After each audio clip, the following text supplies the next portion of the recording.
This week we have an interview with special guest, Ethnos 360 missionary Ambrose Propson. Welcome to Run with Horses. My name is Norman and my goal is to help you thrive as a follower of Jesus. The spiritual life is both incredibly simple and potentially the most difficult part of your life, as Ambrose might be able to share in a few years once he's solidly in ministry in Brazil. God invites you to live intentionally and on His mission, and it's so awesome that we can do that together. Thanks for joining me today. If you're new to the show, you can find our past shows on the website runwithhorses.net. You can write me at norman@runwithhorses.net. And now, on with the show. All right, so I'm here with Ambrose Propson today, and he is on his way to Brazil. Thank you for joining me. Yeah, thank you for inviting me out. Glad to hear your story. And I think we'll start. I know a little bit about you, but I don't know how many people do. But you are from Wisconsin. Yep. And your dad was in the military, or is in the military. Yeah, yep, and my mom was. And she was, right. So did you live outside of Wisconsin before you started this? No, we were super blessed, never really moved. Awesome. Okay, so what I'd like to start with is just your story from a child you grew up. I don't know your parents' story, if they were believers, so if you grew up in a believing home or not, but you can share the story of just how God worked in your life to get you from where you were to the point of saying, God's called me to be a missionary. Just if you can share a little bit how God worked in your life through that time period. Yeah. So I was born in a believing family. We went to church every Sunday, unless, we were traveling for the military or we were sick. But, saved at the age of 4 or 5. It was Easter Sunday, and we had just heard the Sunday previous how Jesus died on the cross for our sins and was buried. And the Sunday school teacher told us how the women came to the tomb, and then the 2 disciples raced to the tomb, and there was no Jesus. And in my 4 or 5-year-old brain, I loved superheroes, and Jesus had just defeated death. So I know there were superheroes that couldn't even do that. So I asked the Sunday school teacher, talked with her after, and she explained how Jesus had power over sin and death. Mm-hmm. So after she explained how I accept Jesus as my Savior and, just become part of His family, I slipped into some coats where we were in the little offshoot at our old church, and I prayed that Jesus would be my Savior and, live inside me and save me from my sin. Yep. Awesome. It's just great to grow up in a Christian family and have your family give you a much better foundation. I mean, it's great when people get saved and they're older too, but I'm equally blessed to have grown up and had my parents share the gospel with me and take me to places where I heard it regularly. So that's awesome. Yeah, I remember I always love to tell this story because my mom wasn't too happy with me. When I slipped into morning worship, I was late because of my salvation, prayer and accepting Jesus. And she scolded me. She said, "Hey, don't be late for morning worship." I was like, "Mom, I had to ask Jesus to come into my heart and be my Savior." Oh, okay. She's like, "How can I be mad about that?" Of all the excuses that you could have, I guess this one's good enough, right? Right. So yeah, that was my salvation testimony. Fast forward a couple years, I actually was going to a Lutheran middle school, and it was a really cool opportunity to kind of experience a different aspect of faith from people.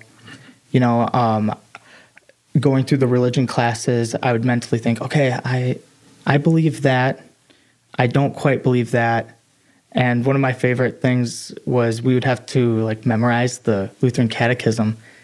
And our religious teacher was an older guy, and he would open up the book, and I would actually stand right behind him and read the catechism. I wouldn't memorize it. And he would be, "Man, you would make a really good Lutheran." I was like, "Oh, okay, yeah, maybe." But no, that was a really cool, and I think where my faith started becoming my own and solidifying my relationship with the Lord, even from a very young age. Mm-hmm. Around that time, I was also baptized, and when you're saved at a young age, you start to have those doubts. Man, was I really saved? Did I really accept Jesus into my heart? And my home church pastor did a really good job working through that with me. Mm-hmm. So yeah, got baptized and then hit public high school, started living for myself, put God on the back burner. When I went to church, I was there physically, just sometimes not even there. Yeah, that's a real common story. I think a lot of people get saved early, and there's a lot more home influence early, so maybe a lot more God aware and God available. But then they get to high school, junior high and high school, and they become a little more independent and begin to think, oh, what do I want to do?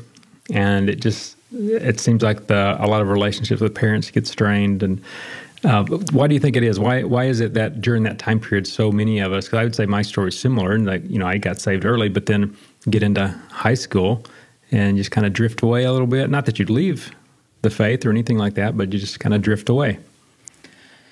Yeah, I think a lot of it is you start to have these freedoms.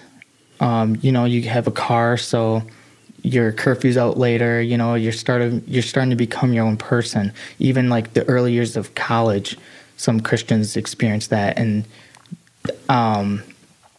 they kind of just have this freedom. And I kind of think of strict parents. What is it like? They breed rebellious children or something like that, or I don't know. I kind of think of that, but yeah. So maybe it's the strictness of like that, and now that they can kind of think and maybe start to go into doing their own thing, they're like, well, I want to experience the other side of the coin, or I want to experience the stuff that my friends have been experienced since a young age. Yeah, I've been thinking about it. I'm working on a book thinking about parenting beyond the basics. I mean, the basics being like when your kids are little, you kind of want them to learn obedience, to learn some just basics of being a good human when they're in elementary school. But when you get to junior and high school, I think there is a shift. And as a parent, I think sometimes we don't make it, and sometimes we didn't prepare our kids for that shift.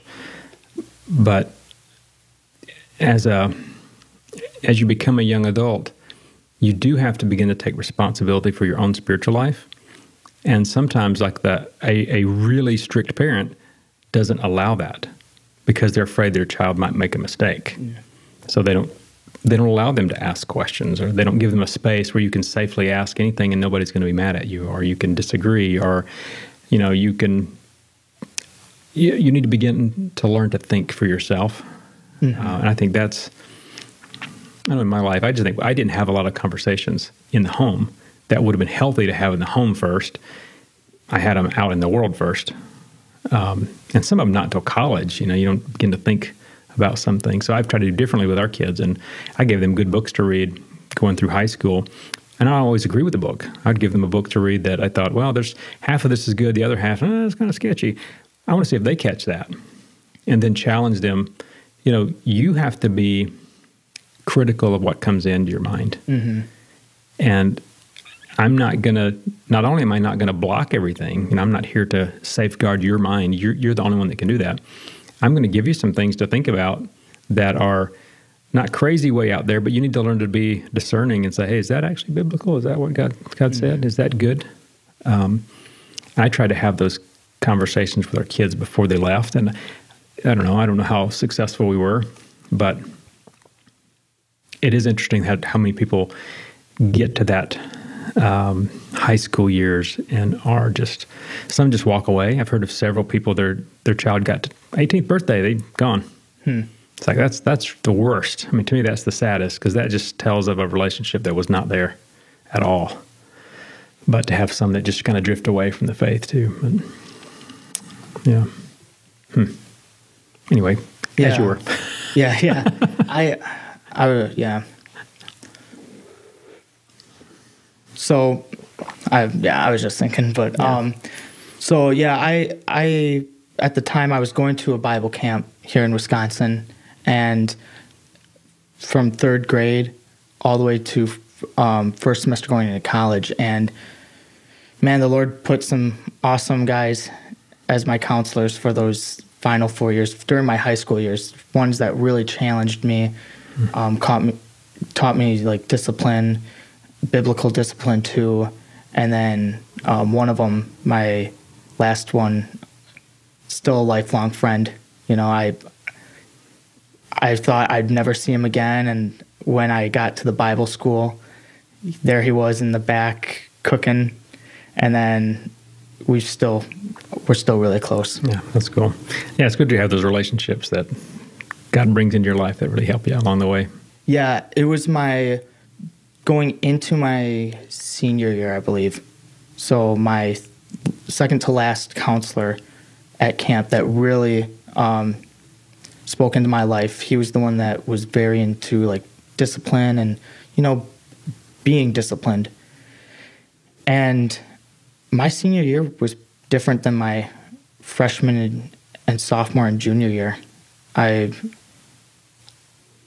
took my walk with the Lord a little bit more seriously, just a little bit, and I applied to Maranatha Baptist University.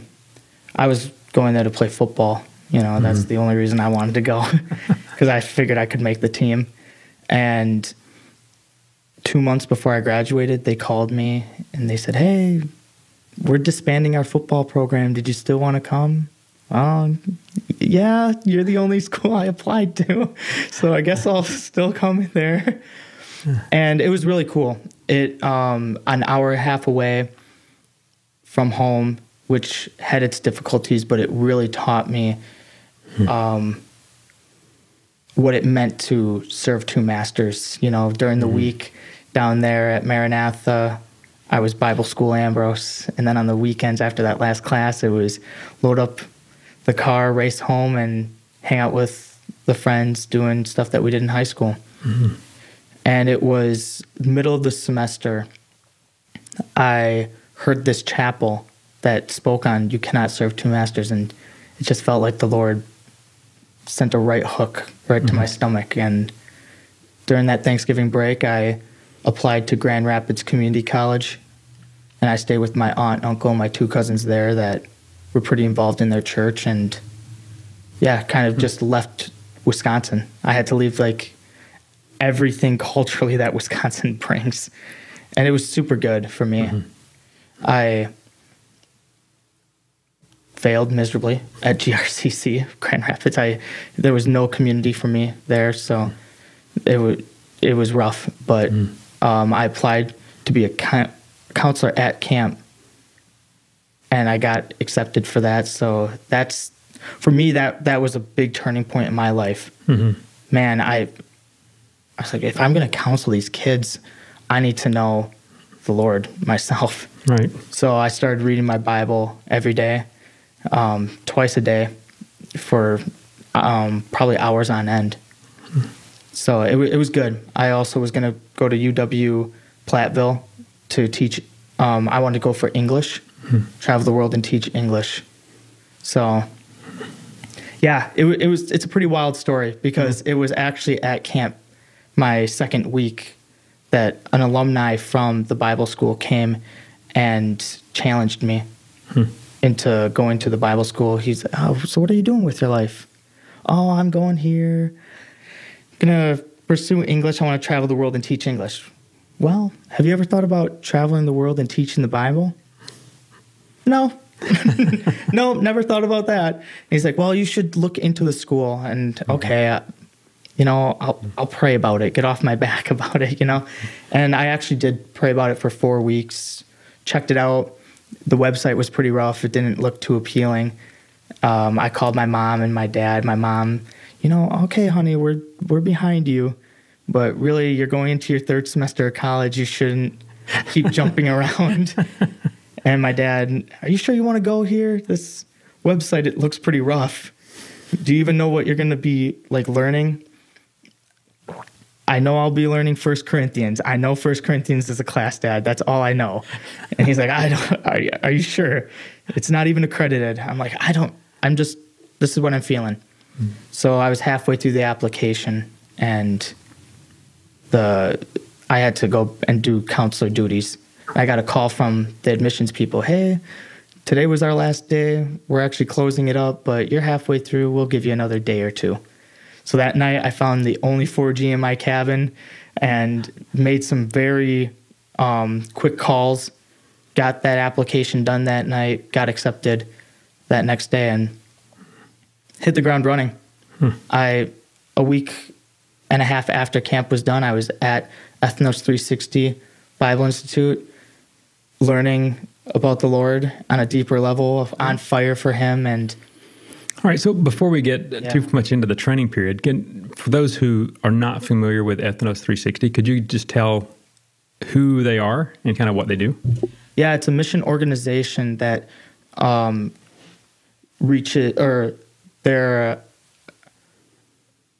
target the unreached people group. So I like to explain it more like your old-time missionaries that go out into the jungle and to the people that haven't heard the word at all. Yeah, and Ethnos 360 was formerly New Tribes. Yeah, New Tribes those missions. who might be familiar with that. Yeah, yep. So our goal is a mature church that can self-replicate itself. I like to explain it like an acorn and an oak tree.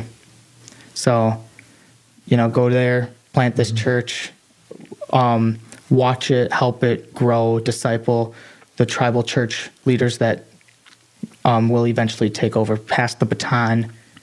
I'm looking forward to the day. I really hope I'm a part of, tribal church leader comes up, hand on the shoulder, shakes my hand. We love you, missionary, but you being here is actually a hindrance. You're a crutch on us. So cool. Love you too. I'll be itinerant. See you in a couple months. Cool. So that's kind of Ethnos 360. Okay. And they have how many training centers? I know there's at least a couple. I don't know. Are there 3, 4? There's one up in Canada, one in Missouri, then a couple around the world. Okay. I thought there was one more in the States. Was it just the one in Missouri? So there used to be a bunch of little training centers, and then they all they merged, consolidated into. The only one actually in the States is in Missouri. Okay. All right. So you went there, and how long is that training program? So the Bible school is 2 years, and the training center is 2 years. And then if you do an additional course, it's another either semester or semester and a half. So say 4.5 years roughly, is that? Yeah, if you're going to go through and through with thing. Ethnos. Okay.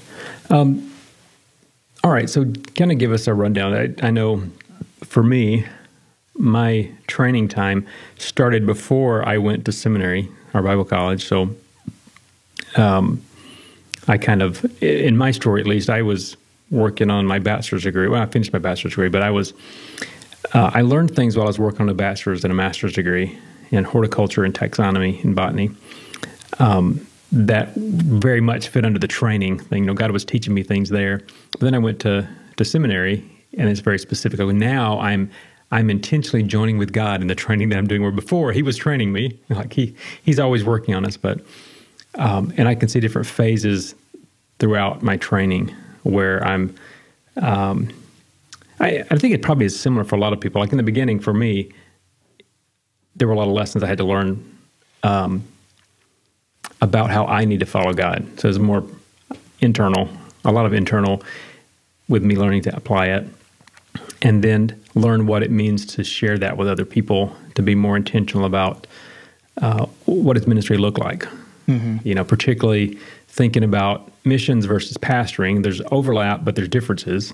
So I was familiar with pastoring from a church member standpoint, but that was about it. No idea really how missions worked. So I had to learn things like that. So there's these different categories of learning throughout that training period. So maybe you can share your journey. What are the different kind of larger categories where you're learning? And then what were the big lessons that God taught you during that training phase? So the actual like training center and like Bible school. Yep. Yeah, at the Bible school, I learned a lot about legalism versus license. You know, we're all under His grace, but my Romans teacher did an amazing job explaining how it's like a road, and there are two ditches, and most of the time you're either in one or the other, and it's trying to find that balance. I think growing up, it was more probably legalistic, especially growing up in the church. And then when I hit high school, I went complete to the other side, and I was living a lot for myself. And it's like, well, the Lord's gracious, right? And it was a lot more licensed. Like, I can do this because I'm under grace and all that. Mm-hmm. So that was a lot of the Bible school, learning that, and actually Christian life, a lot of Romans stuff, you know. Mm-hmm. And it was also there that my heart was broken towards missions, you know, hearing that there are people that are unreached. And because when you went, you weren't really fully sold, it didn't sound like, on missions, or, you know, just kind of like, well, I'll try this out. Yeah. Like I said, I didn't know anything about the school. All that I knew is that they teach through the Bible. And I think that was enough for me. So would you have said that, did you feel like, how would I put it? Would you feel like you were moving toward missions when you went to school? God had already called you, or was that, how does that work into your story? Yeah, I would say it was my first semester there that the Lord was really clear. told me. Yeah, I went and visited the training center for a weekend, and that's when I learned that there was people that don't even know the Lord or have a relationship with Him. And I was like, man, I grew up in the church. I'm currently going to a Bible school. I have all this knowledge. Like, man, what would life look like if I didn't, like, progress that on? Right. So I guess I'm curious, because I just think of how it worked in my life. But so you were at Platteville, and you were preparing to do in English. What were you thinking that made, how did that work that God got your attention? Like, yeah, maybe I should look into something else. What was your thought process? Because you weren't really necessarily like, I'm going into missions, therefore I'm going to go train. Yeah. So what was... Like, how did I get from... What were you thinking at that like, time? Enrolled in Platteville. Right. How did that complete, like, shift? Yeah, and then you... Yeah, what was that like? What was your... Yeah, I think a lot of it was the prayer, you know, just bringing it to the Lord. I brought it to the Lord for 4 weeks, and, you know, kind of put off applying, and then I started the application just one Wednesday afternoon.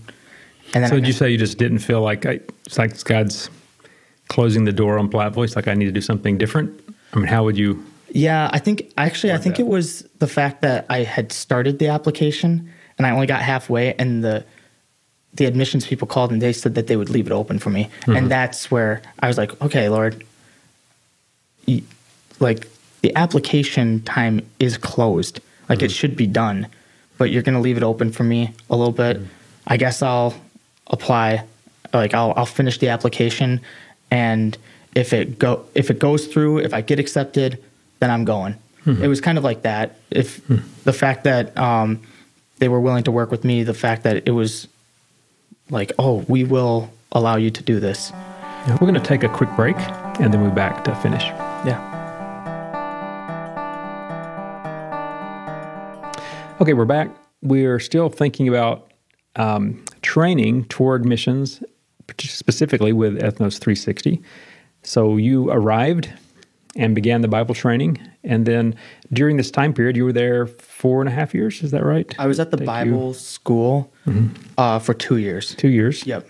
And then, so the further training is not in the same location? No, yep. So the Bible school is by Milwaukee, Wisconsin. Okay. And then the training center and the add-ons are all in Missouri. That's in Missouri. Okay. So you were 2 years in Milwaukee, and then you went down to Missouri. So kind of give us an overview of those two time periods. What were the highlights, say, of the time in Milwaukee and what God taught you there, and then the same for Missouri? Yeah, I think during the time at the Bible school, that's where the Lord was really pulling my heartstrings for missions and just ministry in general. I was interning at a church in Racine and got to see, behind the curtains of ministry, and really got to do some cool teaching. And I preached once, and it was super cool. Really got to dive into God's Word on a deeper level with so many other Christians and see what a community of believers actually looks like. And I think the discipleship that I was a part of there was just so huge in my walk with the Lord. I got to be discipled by these old missionaries that were on the field, and now they're Bible school teachers. I was able to be discipled by classmates that may have taken like those high school years more seriously for the Lord and grow from them. And then I was able to disciple some of the youth at the church that I was interning at. So I would say those were probably the big takeaways. It was, like I said earlier, like Christian life as a whole was huge. Right. And then how does ministry and missions look like? Yeah, I love that. My hearing that, the words that I've been using, just thinking about it, is those Paul, Barnabas, and Timothy relationships. So you had a lot of all of those in there, which is that's a good place to be as you're considering the future, is to have all three types of relationships. And for those who haven't heard that term, you think of Paul, Barnabas, and Timothy. Paul and Barnabas were co-workers. So we all need co-workers, people who are on the same journey. That would be classmates in your context. Paul and Timothy was a disciple of Paul. He was someone that Paul was investing in. So we always need people that we're investing in. But if you're Timothy, you also always need a Paul, and that's people that we're learning from. And I don't think we really ever get past that point where we're seeking to learn. And at some point in time, they're not going to be older than us. Maybe they just have spent more time in a different area where they're teaching us. And there's always places we continue to recognize and need to grow. So I encourage people to seek out those opportunities. Now, when you put yourself in school, it's the same for me in seminary. You're in a context where that's natural, like everybody has these. But once you get done, and even on the mission field or as a pastor, I think every pastor should have a Paul, Barnabas, and Timothy. You should be looking for those relationships where you can continue to grow, continue to feed to others and the people that you're serving with, so that you're in the best position to benefit from all those and to help other people too. So, yeah, that's a good place to be. Yeah, and then at the training center, I really learned how to seek the Lord for wisdom.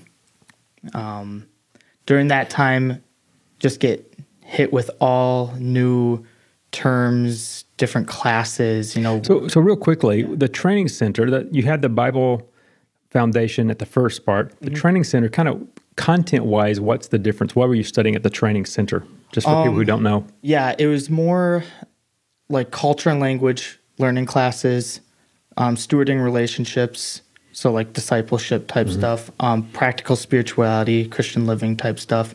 And then we did over 100 hours of church planning.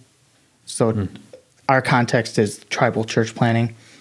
And then practical skills. So we got to learn how to set up a solar panel and solder and all that fun stuff. So would it be fair to say that the first 2 years you're learning the theology and the second 2 you're learning more the practical application of that theology? Is that pretty close? Yeah, I would say that. Okay. Yeah, and they're, just worldview. Like we're learning worldview stuff, animism. What is that? In different contexts even. We had missionaries that were visiting for a season from the field, so their experiences that they were sharing were fresh. They were like today experience. But then we also had missionaries that had been in 4 different contexts for 10 years each, 10 plus years each, so they had a longevity experience. So that's what I really learned during that time. I learned also how to just seek that disciple relationship even more. I got to rub shoulders with missionaries that have been on the field. So, man, who better to just glean wisdom from? Cool. So what were the big lessons and takeaways from that time? Besides practical skills, you get a lot of practical skills, but spiritually, as you're growing and during that time maturing as a disciple and understanding better what God has for the future, what were the big takeaways during that time?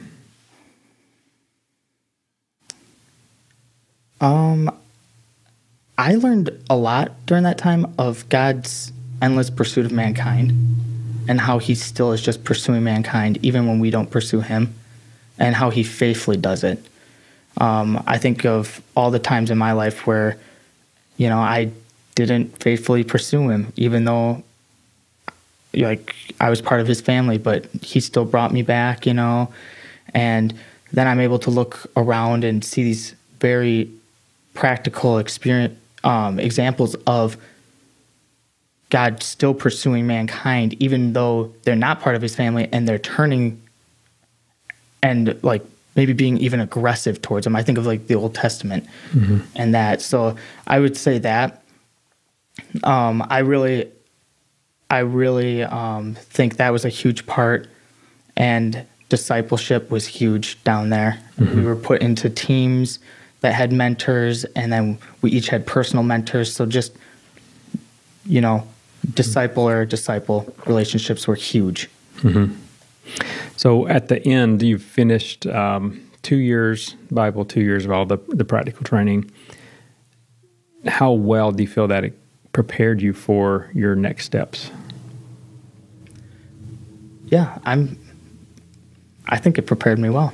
I mean, I can't really speak into it now, but for where I am right now, I feel prepared. I feel my excitement, my enthusiasm to go and do this that I was learning for the last 2 years, 2.5 years, because I actually stayed and did in one of the additional courses of linguistics. So even learning that, I'm so ready. My enthusiasm, my excitement are way out here, but I'm back here, and it's right. Well, and the way that the mission works, you're not on your own. Don't you work with teams primarily? So there are still lessons you learn once you're there, but as long as you have the foundation, then you have people there to kind of guide you in learning the on-site, in the context lessons. So that's a big part of it too. Yeah, and we were put into so many team working experiences, and I got to see how bad of a teammate I was, especially at the beginning, and I get to look back in that and be like, okay, this is where I failed as a teammate. This is where I grew, and this is where I need to keep growing. And here are my strengths that I bring to a team. Here are my weaknesses.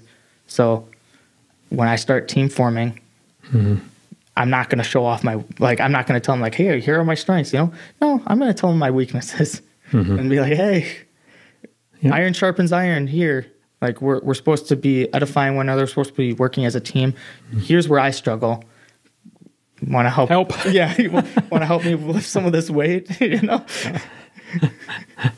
Yep, that's a good place to be. All right, so now that you're finished all that, when did you officially start? Do you guys call it pre-field, or what do you guys call it? We call it ministry partner development. Ministry partner development. Support raising. Okay, support raising. So there's lots of terms for this. They used to use, what was they used to use? Deputation was the old term.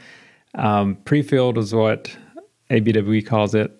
I've heard support development. There's just ministry partner development. There's so many terms. It's all for the same thing. Basically, you're building relationships with people who will join you in ministry, both in prayer and financially in the future. So when did you actually start that process? I started that this past February. So okay. February 2024. Okay. So you're still reasonably new to it, but you've had enough time to kind of see what it's like and learn some lessons from it. I'd say first, what are the obstacles that you see? And as you talk to other people, and I can contribute to that too, that talk to a lot of missionaries and they have hang-ups with this whole process and struggle with it. So what are some of the difficulties? Why is this such a difficult process? I think it's difficult because it's very different for each person going through it. Like what worked for you might not work for me. What worked for you, part of it might work for me. And what I can give to the next people that are coming up, it might not even work for them. I think a lot of it is, it's very ambiguous in its nature. Yeah, it's kind of dependent upon each individual's gifts to a large extent. And what kind of gifts they have, how they use their gifts, their relational capacity is a big part of that too. So there's not a cut and dried list, here, do it this way, because people have different gifts, they have different relational capacity, and it's basically about developing relationships. And there are people who do certain parts of it really, really well and not other parts. And it's just, they're starting in different places as well. Because I know some people start with, they're from a large home church that has a pastor who's well connected. That is a far cry different from someone who starts from a small home church whose pastor knows no one. I mean, those two people they're in different places. I mean, we're going to do the same thing. Yeah, but I mean, one is starting with a list of 100 people to contact. The other one is going like, I have no idea. So there's so many variables when you think about that. It is, that's I think the first level of difficulty is figuring out, how do I do this process well? And I think keeping your mindset, it's how do I glorify God in this process based on who I am and what I'm expected to do during this time? Yeah, how do I've been thinking about this so much the last couple months, but how do I like actively progress in faith during this, and how do I passively? When do I go and be a go-getter, and when do I just rest in the Lord? Yep. And for us, a big part of the kind of parallel with that, there's how do I pursue God in this and grow spiritually, but there's also, what does it look like for me to serve the church in this context? And that became the focal point for us as we went on, where we learned a lot of lessons personally early, but for us, it was a 4.5-year process. And in the beginning, a lot of that is like figuring out how we do this and some of our gifts and some of our challenges and figuring out what this looks like. But then at a certain point, we realize, hey, we have an opportunity to serve here that we've been missing. How do we do that better? So we started asking God, based on how you've made me and our relationship with churches, what would it look like for us to really to sharpen pastors as we have a chance, to sharpen members? And what I found is it changed my preaching during that time. So I learned a lot about speaking to churches, because in the beginning, I really did I think what's more expected is the mission messages.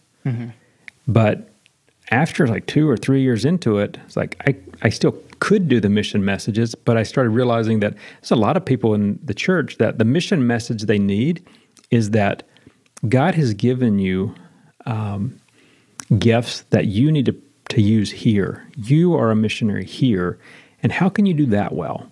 Because if you're not doing that here well, eventually it's going to dry up overseas. So they're connected. It's not two different topics, but it's how can I support you and encourage you to use your gifts well here. So I remember one of the sermons that I preached a few times. I didn't have. I wouldn't always preach the same sermon. I would get bored, so I would do quite a few different ones. But I had one that I just really felt like this is a message that needs to be there, so I kept coming back to it. But I talked about Moses in it and how he had the rod. And it's interesting because the first time it's mentioned, it's about Moses' staff or Moses' rod. But once he surrenders that to God and God uses it, the next time it's mentioned, it's called the rod of God. It's the same stick. What changed? He surrendered it to God. And that became part of my conversation with churches. Like, you have talents, gifts, abilities that God desires to use. That the only hindrance right now, what's keeping it a staff and not the rod of God, is that you haven't surrendered it to God. And when you do that, man, God does crazy things with things that you give to Him. I mean, you look at that rod and how it was used going forward, like, man, God's That's pretty crazy. And he desires to use our gifts. So for me, as I grew in ministry and began to really focus on serving the church, we got into a place where like, we could do this forever. I mean, we had people that we would talk to and that would come up to us, after church or contact us during the week and said, "Hey, I've been thinking about what you said. Here's how I've been living that out." And it's really encouraged. And it's like, "Hey, this is practical. This is real ministry." I mean, there are people making life changes. And we loved it. So when you get toward the end of that 4.5 years, it's like, "Hey, it's almost time to go." It's like, well, we're ready to go. But I mean, if it's slower, we're not complaining. I mean, this is awesome. And we love the time in the churches. We didn't always like the driving and some of the travel, staying in hotels or things like that. Not always fun. But particularly once we had a baby, it got much less fun to travel with an infant. But the value that we gained from that process, and then the understanding that in every relationship, God has given us an opportunity to encourage. So what does it mean in this relationship, in this context, for us to use our gifts to see God glorified and other people go forward? That's kind of what we took to Japan then. So we came in language school with that mindset. Okay, we're here learning the language. We have limited ability, but we've learned this lesson. So how do we contribute to the spiritual lives of those around us with limited Japanese, with limited time, because we're trying to learn this language? But that was life-changing. That was a huge lesson for us during that time. So I think that pre-field support raising, whatever you want to call it, is a super valuable time if we understand what God's doing in us and through us through that time. Yeah, I've loved it. I kind of explain it, it's like a wave, like up and down, but even the downs have been great.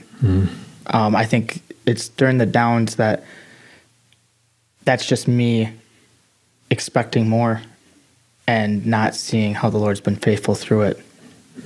And we pull our eyes off Him. I think we sometimes get distracted. One thing I encourage a lot of people, this is probably good for you too. Susan started a blessing book, is what she called it. But you just got a little notebook and started writing down answers to prayer. So then those times when you hit that down, we would open that up and just be reminded how many times God has answered prayer. And you go, wow, why do we have to be sad about? I mean, God has been faithful. But that's a great thing, I think, for anybody, but particularly anybody in missions or in ministry to write down those blessings, write down those answers to prayer, write down the things that weren't even prayed about where God provided ahead of time. And it's not till later that we go, wow, that wasn't a problem because God had already prepared this. Like, that's neat. That's super encouraging as you keep going forward. Yeah. Cool. All right, so you're moving along. What are the lessons that you're learning in this time in support raising? What's your spiritual life like, spiritual journey like during this time period? Oh man, how much time we got, No, it's been cool. I've been a part of like a Bible study and kind of working on like adjusting one and kind of doing that. And it's been so cool to see that discipleship relationship with a couple of my friends, some of my church friends, some of my old high school friends. It's kind of putting maybe like rubber meeting the road on a very comfortable context right now. So that's been super cool. And as of late, I've been learning not to get burnt out, because getting burnt out stinks. It's an awful feeling. I've looked back at the story of Mary and Martha, and Martha's running all around and doing all this, and she comes and Mary's at the Lord's feet, resting in Him. And as the last week maybe, I was Martha for sure. I was running around doing a lot of this stuff, and it's good stuff, right? And it's stuff that needs to get done. But remembering that support raising isn't the end all task.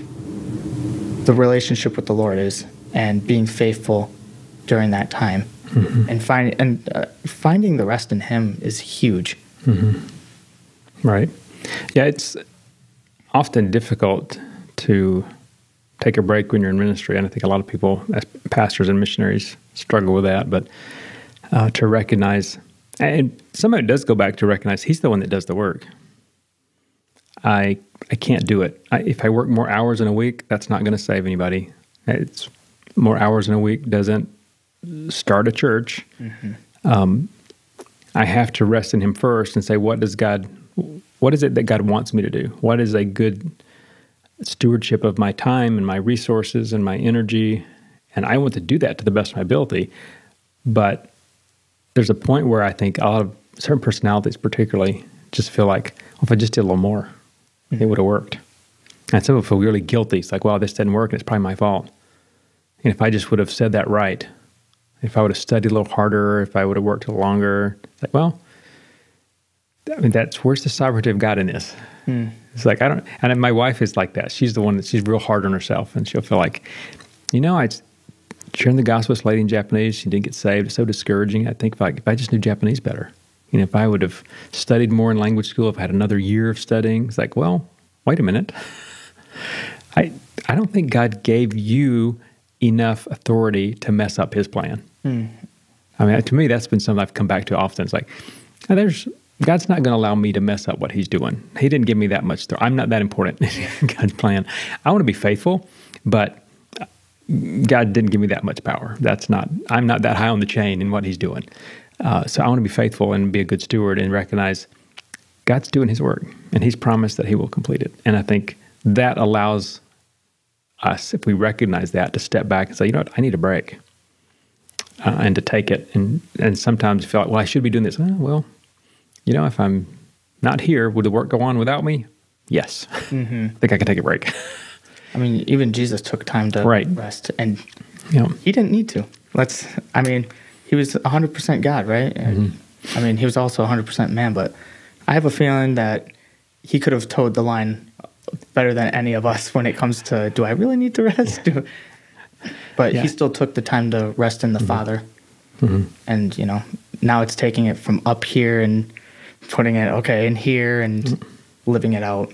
And that's always going to be the struggle. Yeah, I've been thinking, one of the things I've been doing consistently recently is talking about different habits we can develop that will help us follow Christ. And next week on the podcast, I'm going to be thinking about solitude, to pull away from people and kind of, it's like, I need to spend time with God. And I think that's not something a lot of us are really good at because we're so busy and people demand our time and we've got to be doing this and that. But to pull away and say, I don't have anything that I need to do except pursue God. And I think Jesus did that. He pulled away to the mountainside. He pulled His disciples away. It's like there's time when you need to pull away from the busyness and the people who demand on our time to say, God, you're first. And the most important thing I can do is pursue you with my heart, soul, mind, and strength. And only to the degree I do that, am I ready to be back in the fray. So to have that time consistently planned and protected, I think is huge. So now that you're in this stage of life, you have gone through a lot of different training, and now you're in the pre-field, support raising, getting ready to go to the mission field. You've probably had people ask you, but I know I've had people ask me when we were in a similar place. It's like they're open to God working in them, but they feel like they need to grow, they need to mature, and they're wondering, like, I don't really know what I need to do to grow. I mean, just show up at church Sunday morning, is that sufficient? Or what can I do intentionally to grow in Christ likeness, to follow Jesus?